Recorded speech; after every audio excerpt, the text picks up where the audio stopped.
Hello, very good morning everyone. Today we are going to discuss the remaining questions of the coaching assignment. That is question number 9 up to 8th question we have done yesterday.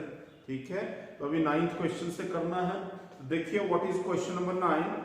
A large plane sheet of charge having charge density.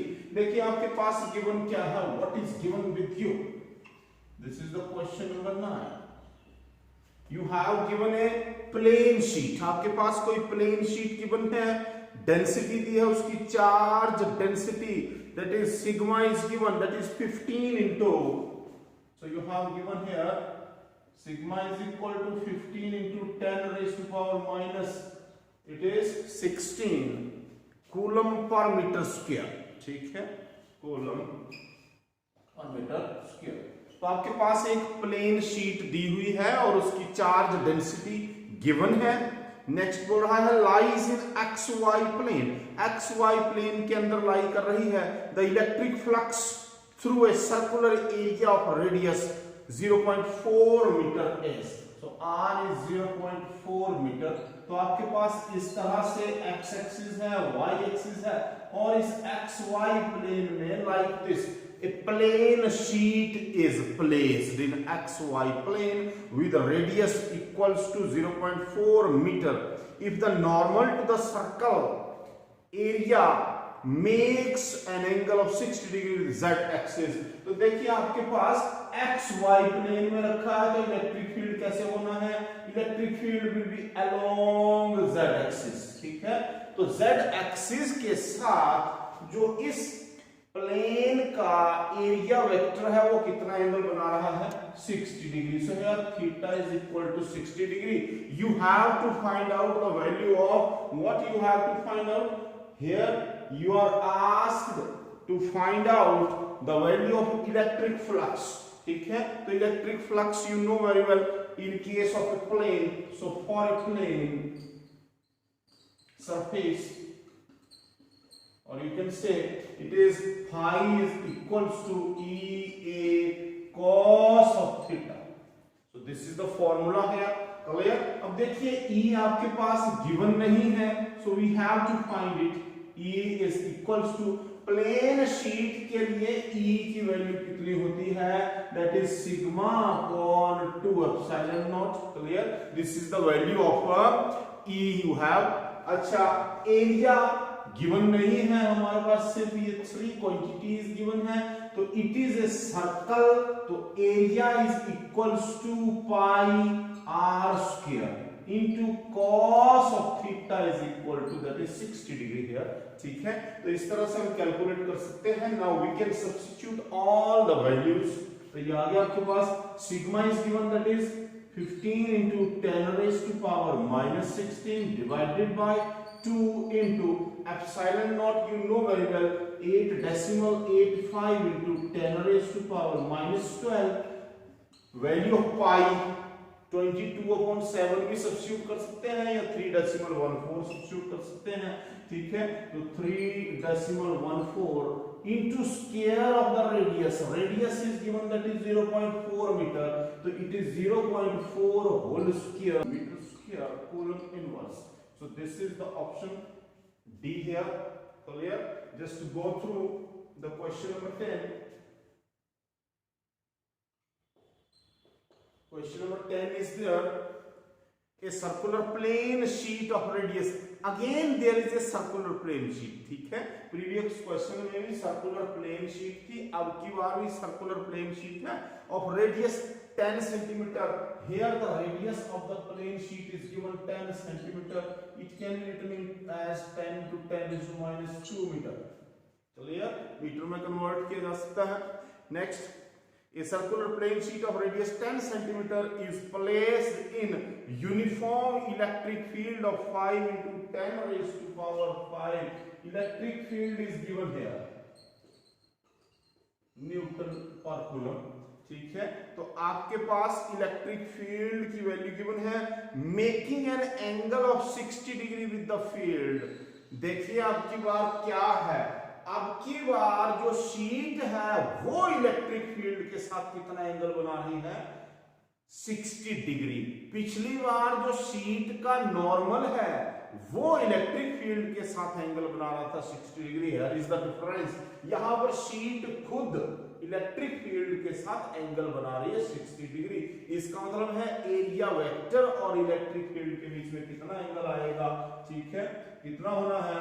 देखिए this is the sheet, ये sheet है, sheet का area vector होगा that will be perpendicular like this, इस तरह से perpendicular होगा, ठीक है जी। Let this is like this, clear. अब की बार this is the area vector you can say, ठीक है, और शीट के बीच में कितना एंगल बन रहा है, electric field is there, this is the electric field E, clear. तो देखिए ये शीट आ गई, this is the sheet here. तो इस शीट और इलेक्ट्रिक फील्ड के बीच में एंगल गिवन है आपकी बार 60 डिग्री।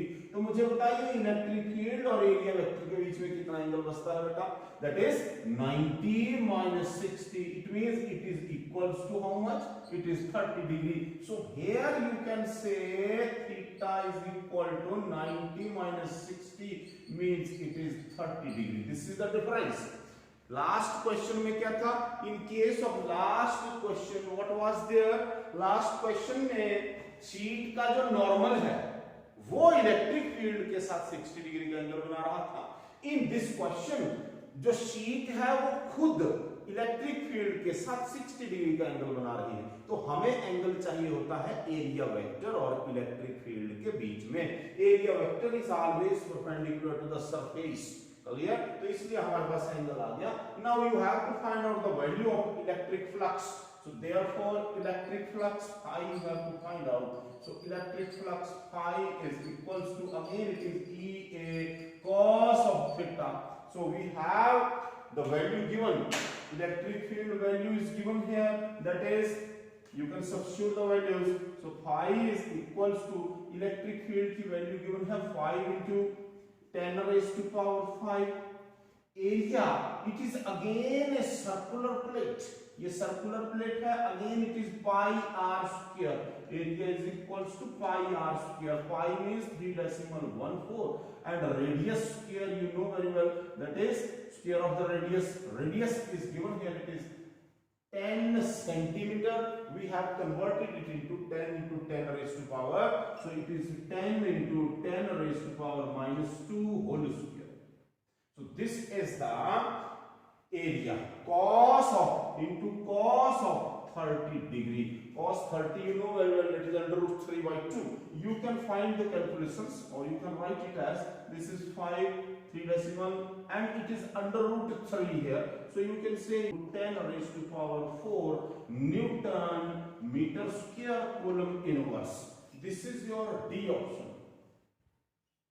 ठीक है, तो in both the questions only the difference is that dipole is placed an angle of 30 degree. आपके पास इलेक्ट्रिक डाइपोल है, उसको एंगल 30 डिग्री पे प्लेस किया है, theta is equal to 30 degree, that is given here. Now it is saying that with an electric field of intensity, electric field is given that is 2 into 10 raised to power, it is 10 raised to power 5 Newton per coulomb. This is the value of electric field given.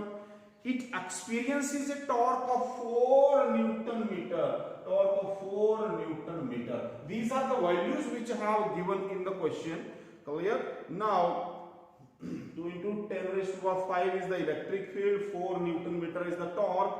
The charge on the dipole. If the dipole length of the dipole length, that is equal to 2L and it is equals to, हम length of the dipole 2L लेके चलते हैं, calculations के अंदर लिखा होता है, तो that is here it is 2 centimeter.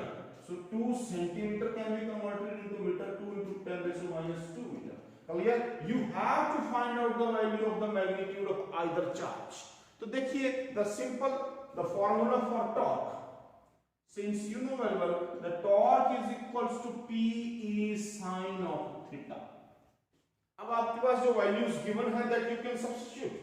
P की value given नहीं है, it means you have to convert the value of P to Q into 2L. 2L is the length of this this dipole into E sine of theta. From here you can find the value of charge. यहां से आपने Q की value find out करनी है, तो that implies Q is equals to, or you can say from here this Q equals to torque divided by, from here you can find the value of Q. Q is equal to torque divided by 2L into E sine of theta. Here the 2L is the length and that is given 2 centimeter. Okay, now you can substitute the values. Torque is given, that is 4 units. Length of the dipole is 2 into 10 raised to power minus 2. Value of electric field is 2 into 10 raised to power 5. So 2 into 10 raised to power 5. साथ में you have given the value of theta, that is sine 30, and sine 30 is equal to 1 by 2. So you can say it is sine 30 equals to 1 by 2. तो ये आ गया आपके पास 2 to the 4, 4 4 cancel हो गया, sin 30 का 2 आ गया आपके पास. So you can say it is 2 into 10 raised to power minus 3 coulomb. After making the calculations, okay, you can substitute the value of sin 30. 2 to 4, 4 4 cancel हो गया, 10 पावर बच रहा है नीचे, 10 raised to power 3 ऊपर चला जाएगा, तो 10 raised to minus 3 आ गया, sin 1 by 2 है, 2 भी ऊपर आ गया, और you can say it is 2 millicoulomb. Clear? So that is your option 11th question, option D. ठीक है. Thin metal plates are parallel and close to each other.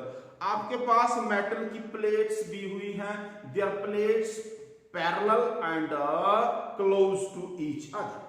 On their inner faces, the plates have surface charge density of opposite signs and of magnitude 16 into 10 raised to power minus 22 coulomb per meter square. The electric field between the plates is, तो देखिए electric field between the plates you have to find out. This is the formula here. देखिए इस तरह से 2 plates दी हैं, एक plate के inner face positive charge है, दूसरे के नेगेटिव चार्ज है. You have to find out the value of electric field between the plates. So this is the plate 1, this is the plate 2. दोनों का इलेक्ट्रिक फील्ड देखना है, इस पॉइंट के ऊपर पॉजिटिव प्लेट है तो electric field will be in this direction. Clear? And finally you get, that is E is equals to, देखिए in case of 2 plates when they are placed together, when it is sigma upon epsilon naught. ठीक है, we have already, ठीक है. Now you have to find out the value of E. So here E is equals to, देखिए you have given the value, sigma is given, that is here it is the charge densities का magnitude given है 16 into 10 raised to power minus 22. So 16 into 10 raised to power minus 22 divided by epsilon naught is 8.85 into 10 raised to power minus 12. Clear? And you get answer of your question number 12. चलिए देखिए question number 13. Question number 13 is there. A point charge 4 microcoulomb, आपके पास कोई point charge given है, Q is equal to 4 microcoulomb. 4 micro means 10 raised to power minus 6 coulomb, it is given to you. Next is at the center of cubic Gaussian surface. कोई Gaussian surface given है, that is a closed surface. तो अभी आपके पास cubic surface given है, cubic surface के centre पे आपने चार्ज रखा है, this charge Q, and it is equal to 4 microcoulomb. ठीक है, it is a Gaussian surface, it is a closed surface. ठीक है, और आपको पूछा जा रहा है net electric flux through the surface is, you have to find out the value of net electric flux through the surface बोल रहे हैं. ठीक है, यानी कि इस गॉसियन सरफेस के लिए, पूरे के पूरे सरफेस के लिए आपने क्या फाइंड आउट करना है, you have to find out the value of flux. तो Gauss's law phi is equals to, तो phi equals to Q upon epsilon naught. अभी पूरे के पूरे सरफेस के लिए पूछा है, not for a single face. Single face के लिए बोला होता तो देखिए 10 raised to power 5.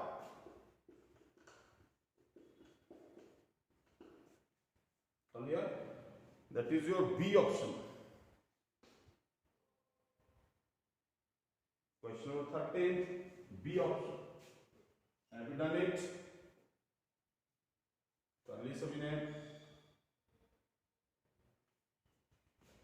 यूनिट्स आप राइट करना चाहे राइट कर सकते हैं.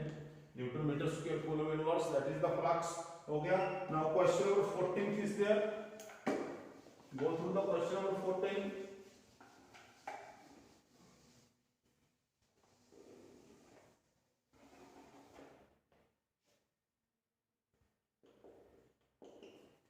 Question number 14 is there. Two infinite plane parallel sheets separated by distance d have equal and opposite uniform charge density. आपके पास two uniform sheets दी हैं जैसा हमने डिस्कस किया था. This is the one sheet and here it is second sheet. इस तरह से two sheets दी हैं, they are parallelly और इनके बीच का distance बोला है that is they are separated by certain distance small d.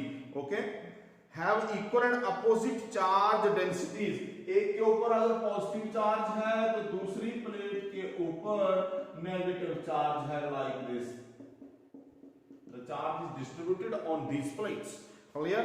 Now it is saying that electric field at a point between the plates. अभी हम वैसे कैलकुलेट कर चुके हैं. Now we have to find out the electric field at a point. Select this is the point A. You have to find out the electric field here. तो देखिए अभी आपने पॉइंट A के ऊपर इलेक्ट्रिक फील्ड फाइंड आउट करना है. So you can find it. EA is equal to that is sigma upon 2 epsilon naught plus sigma upon 2 epsilon naught. अभी जो हमने किया था E is equal to E1 plus E2 कितना आ गया sigma upon 2 epsilon naught plus sigma upon 2 epsilon naught. You will get it sigma upon epsilon naught. That is your option B. So question number 14 option B.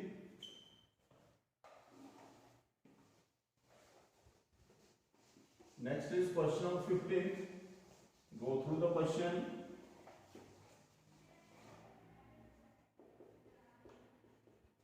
Question number 15 is there. The electric field due to uniformly positively charged hemisphere. आपके पास positively charged hemisphere given है तो आपसे पूछा जा रहा है at a point on diameter away from the center is directed. Electric field की direction पूछी है, पॉजिटिवली चार्ज्ड हेमिस्फीयर है. आपको पता है जब भी पॉजिटिवली चार्ज्ड स्फीयर होगा electric field will be perpendicular to the surface. Means electric field is perpendicular to the diameter of the sphere. तो आपके पास ऑप्शन आता है A option, 15th A option. Because in case of a charged positively charged hollow sphere हो या hemisphere हो, the electric field is always perpendicular to its diameter or you can say perpendicular to its surface. तो question number 15th का A option है. Question number 16th देखिए, very interesting question. Question number 16th is very interesting question. You have given an oil drop of n excess electrons. आपके पास कोई oil का drop दिया हुआ है, द ड्रॉप इज गिवन और इसके अंदर क्या है नंबर ऑफ इलेक्ट्रॉन्स दिए हैं, हाउ मच n इलेक्ट्रॉन्स. ठीक है. Is held stationary under a constant electric field in Millikan's oil drop experiment. ये किसी इलेक्ट्रिक फील्ड में रखा हुआ है. ठीक है, इलेक्ट्रिक फील्ड में रखा है and this is stationary. It is stationary. Stationary means it is at rest. Clear. Electric field के अंदर इसको रखा हुआ है, सस्पेंड है. It is freely suspended. Clear. while drop is freely suspended in some electric field and it is stationary. It means its weight mg is balanced with the electric force or electrostatic force जिसकी value हम बात कर सकते हैं the electrostatic force F is equal to Q into E. Clear. Oil drop है जिसके अंदर number of electrons हैं Ne and Millikan oil experiment में बात की है, वहां पर एक्सटर्नल इलेक्ट्रिक फील्ड के थ्रू इस ऑयल ड्रॉप को मूव किया जाता है. Now here this oil drop is at rest. तो कोई भी चीज रेस्ट में कब होगी? When different forces acting on the drop are stationary. ना तो क्वेश्चन बोल रहा है कि आपके पास डेंसिटी ऑफ ऑयल भी गिवन है, ठीक है, rho is the density of oil, here it is density of oil is given rho, clear? The radius of the drop is, you have to find out the value of the radius of the drop. इस drop का radius कितना है, that you have to find out. समझ में आ गई बात? Very important question. आपके पास एक ऑयल ड्रॉप दिया है, उस ऑयल ड्रॉप के अंदर n इलेक्ट्रॉन्स है, number of electrons n are there, clear? और इसको एक्सटर्नल इलेक्ट्रिक फील्ड में ये स्टेशनरी है, फ्रीली सस्पेंड किया हुआ है। इसका मतलब है weight for stationary oil drop, और स्टेशनरी ऑयल ड्रॉप स्टेशनरी है, it means weight of oil drop is equals to electrostatic force on it.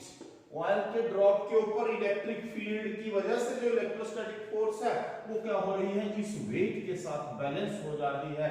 It means you can से m into g is equals to, that is the electrostatic force is QE। आपको बोला गया find out the radius. Now you can convert this mass is equal to, it is volume into density, and here it is g, it is equals to, देखिए आपके पास q की value कितनी है, given नहीं है, लेकिन the value of q we can find out from here, number of electrons multiplied by charge on single electron, that is QE into capital E। समझ गए आपको? Volume is equals to 4/3 pi r cube, density is rho into g equals to n small e into capital E। From here you can find the value of this small r। यहां से आप small r की value find out कर सकते हैं, clear? तो देखिए आपके पास स्मॉल r की वैल्यू कितनी आ गई बेटा? From here you can find it is r cube is equals to, here it is n e capital E, यहां 4/3 है तो इधर कितना हो जाएगा 3/4, साथ में आपके पास pi rho g, here it is pi rho g, हो गया। और from here you can find the value of R, clear? हो गया जी। तो देखिए कितना आता है आपके पास, option is, that is your option is C option, C option is there 3 and E। तो it implies R is equals to, under root में है, क्यूब रूट में 3 e capital E upon 4 pi rho g raised to power 1/3। This is the answer given। So in case of question 16, the right option is C option। तो इस तरह से you can find the value of the radius। Now next is question number 17। Go through the question। Question number 17।